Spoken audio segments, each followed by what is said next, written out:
14 বছর বয়সী এই বাচ্চা মেয়েটিকে তার বাবা কিছু টাকার জন্য তলায় বিক্রি করে দেয়। তারপর তার সাথে ঘটতে থাকে একের পর এক সব নির্মম ঘটনা।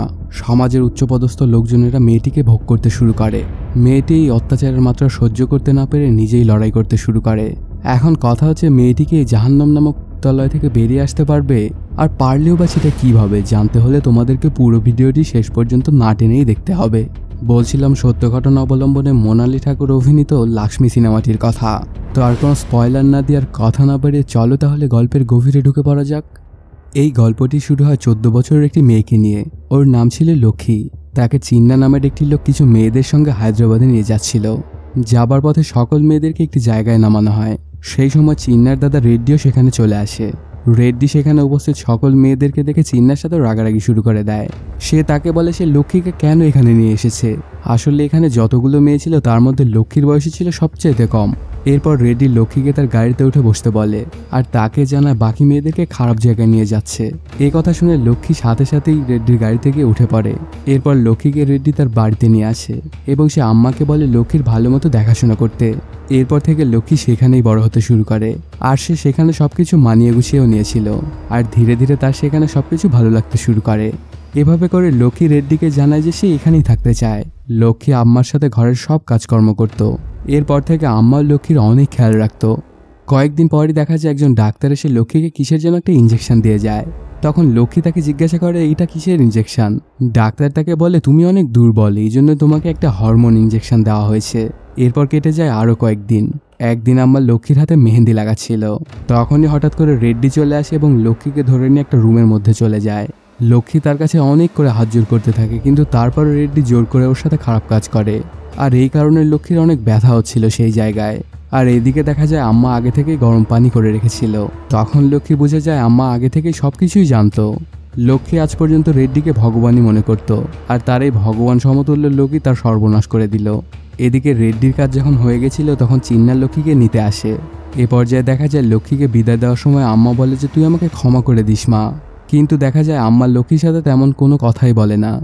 এর পরপরই চিন্না লক্ষ্মীকে নিয়ে ধর্মবিলাস গার্লস হোস্টেলে চলে আসে, যেটা কিনা রেড্ডি পরিচালনা করত। আর এই গার্লস হোস্টেল শুধু নামেই ছিল হোস্টেল, আসলে ভেতরে ভেতরে ছিল এটা ওই খারাপ জায়গাগুলো। তখন চিন্না লক্ষ্মীকে ঘরের মধ্যে নিয়ে আসে এবং জ্যোতি নামের একটি মহিলাকে তাকে রেডি করে দিতে বলে। এরপর জ্যোতি লক্ষ্মীকে একটি রুমে নিয়ে যায়, আর সেই রুমে স্বর্ণা নামের একজন মেয়ে ঘুমিয়েছিল। তখন জ্যোতি লক্ষ্মীকেও সেখানে ঘুমিয়ে যেতে বলে, কারণ আজ রাত থেকে তাকেও জেগে থাকতে হবে। এরপর লক্ষ্মীর যখন ঘুম ভেঙে যায় তখন সে দেখতে পায় স্বর্ণা রেডি হচ্ছে। তার কিছুক্ষণের মধ্যে জ্যোতিও সেখানে চলে আসে এবং লক্ষ্মীকে রেডি হয়ে নিতে বলে। তখন লক্ষ্মী তাকে বলে দেখছো না আমি খাচ্ছি। তখন জ্যোতি রেগে মেগে একটা থাপ্পড় মারে আর বলে এটা তোমার বাবার হোটেল না যে তোমার যাই বলবে তাই হবে। তোমার জন্য এটাই ভালো হবে তুমি 10 মিনিটের জন্য রেডি হয়ে যাও, না হলে তোমার খবর খারাপ আছে। কিছুক্ষণের মধ্যেই লক্ষ্মী জ্যোতির ভয়ে রেডি হয়ে যায়, কিন্তু লক্ষ্মী এখনও জানতো না যে তাকে কেন রেডি হতে বলা হয়েছে। এই কথা জিজ্ঞাসা করলে জ্যোতি তাকে বলে পুরুষদের সাথে শোবার জন্যই তোমাকে রেডি হতে বলা হয়েছে। এবার লক্ষ্মী ভয়ে বলে সে এমন কাজ করতে পারবে না। সে তাকে বলে আগেরবার আমার ওই জায়গায় অনেক বেশি ব্যথা হয়েছিল, আর সেই ব্যথা এখন পর্যন্তও কমেনি। তখন জ্যোতি তাকে একটি মলমের কৌটা দিয়ে বলে এটা ব্যবহার করো, তাহলে কষ্ট অনেক কম হবে। এটা বলেই জ্যোতি সেখান থেকে চলে যায়। কিছুক্ষণ পরে জ্যোতি লক্ষ্মীর ঘরে একজন লোক পাঠায়। তখন লক্ষ্মী লোকটিকে দেখে ভয়ে পালাতে যায়, কিন্তু জ্যোতি লক্ষ্মীকে ধরে বোঝায় তুমি যত ভয় পাবো তত বেশি মজা পাবে, তো তুমি কি চাও যে অনেক বেশি মজা পাক। তারপর লোকটির কাজ সেরে সেখান থেকে চলে গেলে স্বর্ণা লক্ষ্মীকে বলে তুমি গোসল করে নাও। এরপর লক্ষ্মী গোসল করতে গেলে দেখে তার আশেপাশে কেউ নেই। তখন সে তার এই সুযোগটাকে কাজে লাগায় এবং সেখান থেকে পালিয়ে সোজা পুলিশ স্টেশনে চলে আসে। এরপর তার সাথে ঘটে যে সমস্ত কিছু পুলিশকে বলে, কিন্তু পুলিশ তার কোনো কথার গুরুত্ব না দিয়ে তাকে চিন্নার হাতে ধরিয়ে দেয়। এরপর চিন্না লক্ষ্মীকে নিয়ে আবারও ধর্মবিলাসেই চলে আসে, আর জ্যোতিকে বলে এখন লক্ষ্মীকে শাস্তি দেওয়ার জন্য এখানে এখন থেকে যতগুলো পুরুষ আসবে সবগুলো ওর ঘরেই পাঠাবা। এরপর জ্যোতি লক্ষ্মীকে নিয়ে রুমে যায় এবং স্বর্ণাকে বলে সে যেন কোনোভাবেই ঘর থেকে পালাতে না পারে। এরপর স্বর্ণা তার জামা উঠিয়ে তাকে দেখায়, যেই পালাতে চায় চিন্না তার সাথে এমনই আচরণ করে। তখন স্বর্ণা লক্ষ্মীকে বলে তুমি এবার আর পালাবে না তো। লক্ষ্মী বলে না আমি আর পালাবো না। এরপর ওরা দুজনে রেডি হলে স্বর্ণার লক্ষ্মীকে একটা কোমল পানীয় দেয়। সেটা খেয়ে দুজনে বাইরে আসলে স্বর্ণা তাকে শিখায় কিভাবে কাস্টমারদেরকে আনতে হয়। এরপর লক্ষ্মীর কাছে একজন কাস্টমার আসে। সেই লোকটা দেখতে অনেক বেশি বয়স্ক ছিল। সেই লোকটা চলে যাওয়ার পর লক্ষ্মীর কাছে আরও দুজন কাস্টমার আসে। এরপর তারা চলে গেলে লক্ষ্মী অনেক কান্না করতে থাকে। অন্যদিকে দেখা যায় ধর্মবিলাসের একটা মেয়ে বিষ খেয়ে একা একাই হত্যা করেছে। মেয়েটি হয়তো এত জ্বালা যন্ত্রণা সহ্য করতে পারেনি। এটা দেখে লক্ষ্মী আরও বেশি ভয় পেয়ে যায়। এভাবেই লক্ষ্মীর দিন চলতে থাকে। এরপর দেখা যায় জ্যোতি তার মেয়ের সাথে দেখা করতে আসে। ওর মেয়ের নাম ছিল আশা এবং সে ইঞ্জিনিয়ারিং কলেজে পড়তো। মূলত আশার মা তার পড়াশোনার খরচ চালানোর জন্যই ধর্মবিলাসে কাজ করত, কিন্তু এটা তার মেয়ে জানতো না। পরদিনই দেখা যায় হোস্টেলে উমা নামের একজন সোশ্যাল ওয়ার্কার আসে। মেয়েদের জন্য সে প্রয়োজনীয় সকল জিনিসপত্র নিয়ে এসেছিল।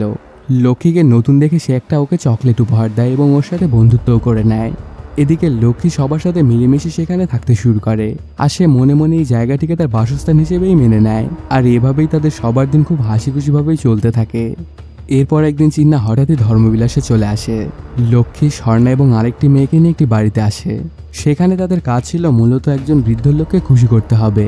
এরপর চিন্নার একটা কল আসলে সে দূরে গিয়ে কথা বলতে থাকে, আর এই সুযোগে লক্ষ্মী ওয়াশরুমে যাবার বাহানা দেখিয়ে সেখান থেকে পালিয়ে যায়। এরপর চিন্না ফিরে এসে লক্ষ্মীকে কোথাও দেখে না এবং তাদেরকে জিজ্ঞাসা করে লক্ষ্মী কোথায়। মেয়েগুলো চিন্নাকে বলে লক্ষ্মী তো একটু আগেই ওয়াশরুমে গেছে, কিন্তু চিন্না বুঝে যায় যে সে পালিয়েছে। এরপর চিন্না একটি হাতিয়ার নিয়ে লক্ষ্মীর পিছে পিছে যায়। কিছুক্ষণের মধ্যে সে লক্ষ্মীকে ধরেও ফেলে এবং সেই হাতিয়ারে থাকা লোহা লক্ষ্মীর পায়ের ভেতরে ঢুকিয়ে দেয়। এরপর সে লক্ষ্মীকে নিয়ে আবারও ধর্মবিলাসে ফিরে আসে। দেখা যায় ওই লোহাগুলো দিয়ে লক্ষ্মীর পা ফুটো করা ওর পায়ের অনেক বেশি বাজে অবস্থা হয়ে গেছিল। তখন যদি চিন্নাকে বলে ডাক্তার ডাকতে, কিন্তু চিন্না তাকে কোনো মতেই রাজি হয় না। আর লক্ষ্মীর এতটা খারাপ অবস্থাতেও চিন্না তাকে দিয়ে খারাপ কাজ করাতে বলে। তোমরা একবার চিন্তা করে দেখো তো চিন্না নামের লোকটা কতটা জঘন্য। এমন একটা অসুস্থ মেয়ের ওপরও এভাবে কেউ অত্যাচার করে। তারপর থেকে লক্ষ্মীর কাছে কাস্টমার আসলে যদি তাদেরকে অন্য মেয়েদের কাছে পাঠিয়ে দেয়। কিন্তু হঠাৎই একদিন একজন লোক এসে বলে আমার খুব অল্প বয়সী একটা মেয়ে লাগবে। জ্যোতি একটা মেয়েকে দেখায়, কিন্তু লোকটির পছন্দ হয় না আর বলে আমি আরও একটু অল্প বয়সী মেয়ে চাচ্ছিলাম। এর মধ্যেই চিন্না সেখানে আবারও চলে আসে এবং সেই লোকটিকে লক্ষ্মীর রুমে নিয়ে যায়। দেখা যায় পরের দিন রেড্ডির জন্মদিন ছিল, তাই সে ধর্মবিলাসে এসে সবার সাথে এটা পালন করে আর সে সকল মেয়েদেরকে কিছু না কিছু উপহার দিয়েই যায়। এরপর রেড্ডি লক্ষ্মীকে কোথাও দেখতে না পেয়ে তার ব্যাপারে জিজ্ঞাসাবাদ করে। তখন জ্যোতি রেড্ডিকে তার রুমে নিয়ে আসে এবং তার পায়ের কি বাজে অবস্থা হয়েছে সেগুলা দেখায়। এটা দেখে রেড্ডি তো অনেক রেগে যায় এবং চিন্নাকে অনেক মারধর করতে থাকে। ঠিক তখনই উমা এবং আগের রাতে কাস্টমার সেজে আসা লোককে একটা পুলিশ অফিসার নিয়ে চলে আসে ধর্মবিলাসে। এবার পুলিশ অফিসারটা রেড্ডিকে বলে আপনি এখানে মেয়েদেরকে আশ্রয় দেওয়ার নাম করে তাদের দিয়ে নোংরা কাজ করান, আপনার নামে থানায় কমপ্লেন করা হয়েছে। তখন রেড্ডি বলে এগুলো সবকিছুই মিথ্যা কথা, আপনি এখানে কোথাও কোনো কিছুই পাবেন না। তখনই গতরাতে কাস্টমার সেজে আসা লোকটা জানায় গতরাতে সে ক্যামেরা ফিট করে গিয়েছিল। এরপর পুলিশরা রেড্ডির সাথে যত লোক ছিল সবাইকে ধরে নিয়ে চলে যায়। তারপর ওই লোকটি লক্ষ্মীর রুমে যে ক্যামেরা রাখা ছিল সেটি নিয়ে যায়, আর সেই সাথে সে জ্যোতিকেও ধন্যবাদ জানায়, কারণ এই ব্যাপারটা পুরোপুরি জ্যোতিও জানতো। এরপর যদি লক্ষ্মীর কাছে আসে, ওকে দেখেই লক্ষ্মী উঠে বসে যায়। সে মনে করে হয়তোবা আবারও কোনো কাস্টমার এসেছে, তাই সে তার জামা কাপড় খুলতে গেলে জ্যোতি বলে এখন থেকে আমাদেরকে আর এসব কাজ করতে হবে না। এরপর জ্যোতি, লক্ষ্মী এবং সকল মেয়েরা মোহনের বাড়িতে চলে আসে, কারণ সে একটা এনজিও চালাতো আর সে এখানে সকল অসহায় মেয়েদেরকে সাহায্য করত।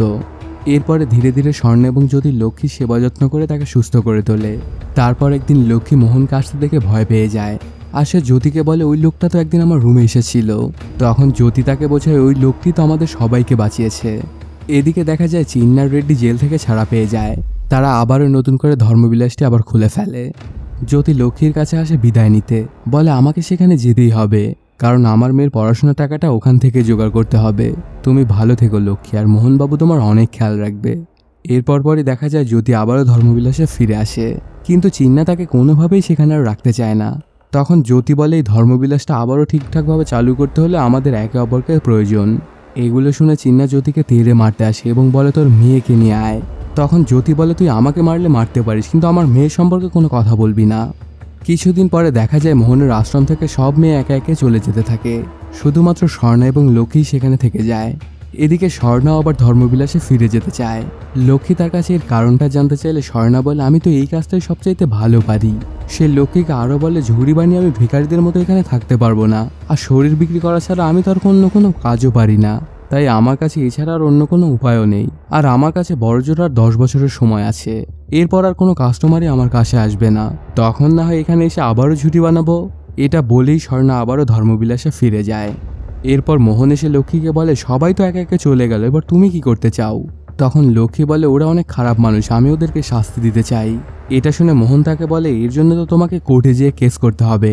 তখন লক্ষ্মী বলে দরকার হলে আমি তাই করব, প্রয়োজন হলে আমি কোর্টেই যাব, তারপরে ওদেরকে আমি শাস্তি দিয়েই ছাড়বো। তারপর মোহন, উমা এবং তার বন্ধু অবিনাশ নামের একজন উকিলের কাছে লক্ষ্মীকে নিয়ে আসে। এরপর অবিনাশ তাদেরকে জিজ্ঞাসা করে রেড্ডি এর আগে কতবার বেঁচে গিয়েছিল। মোহন তখন তাকে বলে 4 বার। এটা শুনে অবিনাশ তখন বলে তাহলে তোমরা আমাকে ছেড়ে দাও, কারণ এই কেসটা লড়ে আমাদের কোনোই লাভ নেই, আর আমি কোনো বাচ্চা মেয়ের ওপর ভরসা করে আমার কেরিয়ারটাকে দাওয়ে লাগাতে পারবো না।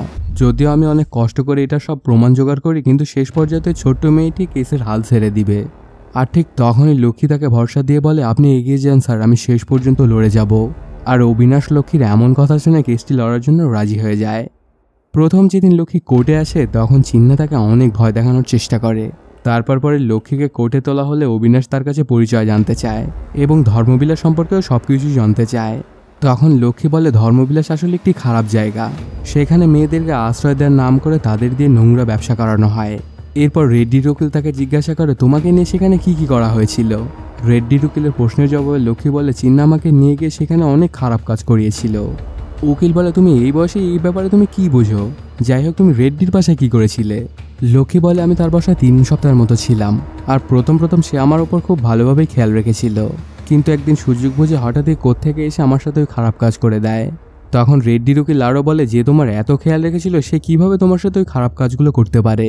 আর উকিল লোকটি বলে তুমি তো একদম ছোট একজন মেয়ে, তো ওই খারাপ কাজ সম্পর্কে তুমি কি এমন বোঝো। তখন লক্ষ্মী বলে এটা আমি আপনাকে বলে বুঝাতে পারবো না, কিন্তু আমার সাথে ওই জঘন্য কাজটি বারবার করা হয়েছে। এরপর রেড্ডির উকিল বিচারকের কাছে বলে ধর্মবিলাস একটি মেয়েদের আশ্রয়স্থল, এখানে পালিয়ে যাওয়া এবং অসহায় মেয়েদেরকে আশ্রয় দেওয়া হয়। এটা মূলত একটি চ্যারিটি বা সংস্থার মাধ্যমে চালানো হয়, সুতরাং রেড্ডির মতো ভালো মানুষের দ্বারা এমন ভালো কাজের জন্য তার উপর অযথাই দোষারোপ করা হচ্ছে। এদিকে অবিনাশের কাছে কোনো প্রমাণ না থাকায় সে কোনো রকমের কোনো উত্তর দিতে পারে না। প্রথম শুনানি শেষে আদালতের নিচে রেড্ডি বলে আমার নামে এগুলো খারাপ কথা ছড়ানো হচ্ছে, আমি এমন কিছুই করিনি। অন্যদিকে চিন্না মোহনকে শাসাতে থাকে, কিন্তু মোহন তখন তাকে বলে তুই এবার ফেসে গেছিস, তোর কাজ শেষ। পরের দিন আদালতের কার্যক্রম আবারও শুরু হয়। একটি ভিডিওতে দেখানো হয় মোহনের থেকে চিন্না টাকা নিচ্ছিল এবং মোহন বলে ওই দিন আমি কাস্টমার সেজে ওখানে গিয়েছিলাম, আর আমি আমার হাইট পেনের মাধ্যমে এতটুকুই রেকর্ড করতে পেরেছিলাম। কিন্তু ভিডিওটাতে শুধুমাত্র চিন্নাকেই দেখা যাচ্ছিল। চিন্না মেয়েদেরকে কাজে পাঠানোর আগে তাদের কাছ থেকে অ্যাডভান্স নেওয়ার ভিডিও হয়তো এটা। দ্বিতীয় শুনানিটাও এভাবেই চলে যায়। এখন মোহন এবং অবিনাশ বলে দিনকে দিন আমাদের কেসটা দুর্বলই হয়ে যাচ্ছে, আমাদেরকে সেই ভিডিওটা দেখাতে হবে যেটা ছাড়া আমাদের আর কোনো উপায় নেই। এটা শুনে লক্ষ্মী বলে কোর্টে তো আমরা একটা ভিডিও দেখিয়েছি।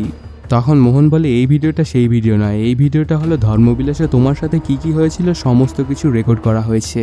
তখন লক্ষ্মী এসব কথা শুনে একটু অবাক হয়ে যায়। তারপরে সে ভিডিওটি কোর্টে চালানোর জন্য অনুমতি দিয়ে দেয়। কোর্টের কার্যক্রম শুরু হলে সেই ভিডিওটি দেখানো হয়, আর এখানে দেখা যায় লক্ষ্মীর অসুস্থতার সময়ও তার রুমে 7 জন কাস্টমার পাঠানো হয়েছিল। এরপর অবিনাশ বলে মহামান্য বিচারক আপনি যেটা দেখেছেন এটা সম্পূর্ণ পরিকল্পিত একটি খারাপ কাজ, আর ওই সময়টা লক্ষ্মী অনেক অসুস্থ ছিল, তারপরে ওই জানোয়ারগুলো কেউ ছাড় দেয়নি। এরপর কোর্টের বিরতির সময় অবিনাশ লক্ষ্মীকে বোঝাতে থাকে, সে বলে এটা তোমার কাছে শেষ সুযোগ, তোমার সাথে ঘটে যাওয়া সবকিছু তুমি বলে দিবে। সে আরও বলে শুরু থেকে শেষ পর্যন্ত তোমার সাথে কি কি হয়েছিল তুমি সবকিছুই বলে দিবে।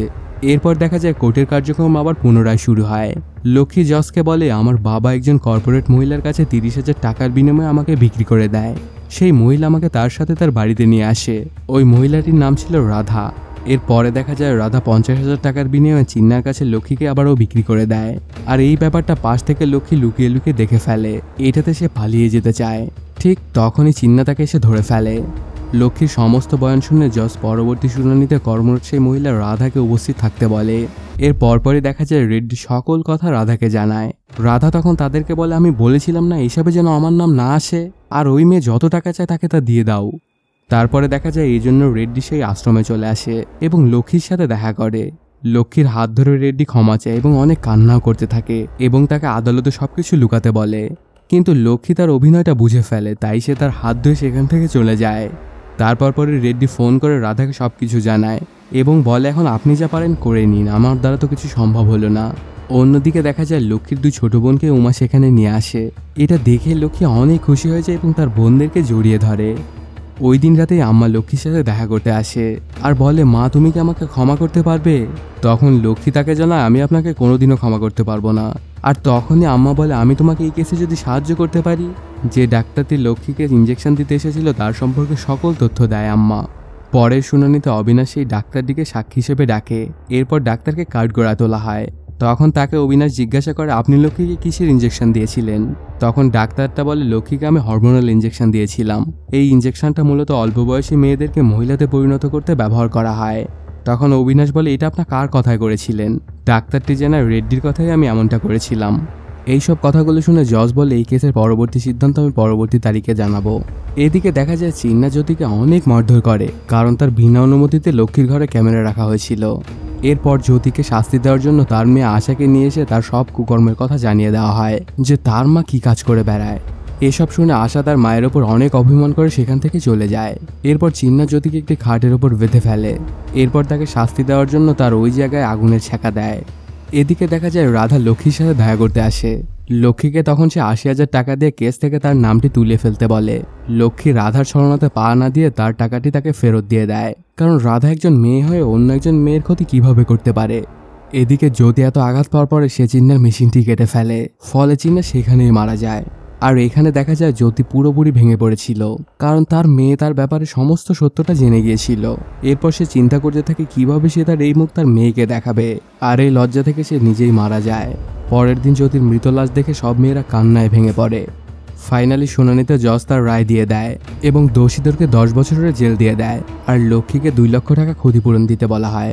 আরও বলা হয় ধর্মবিলাস বিক্রি করে সেই টাকাগুলো মেয়েদের মধ্যে সমান ভাগে ভাগ করে দিতে। জজের এই রায় শুনে তো সকল মেয়েরা খুব খুশি হয়ে যায়।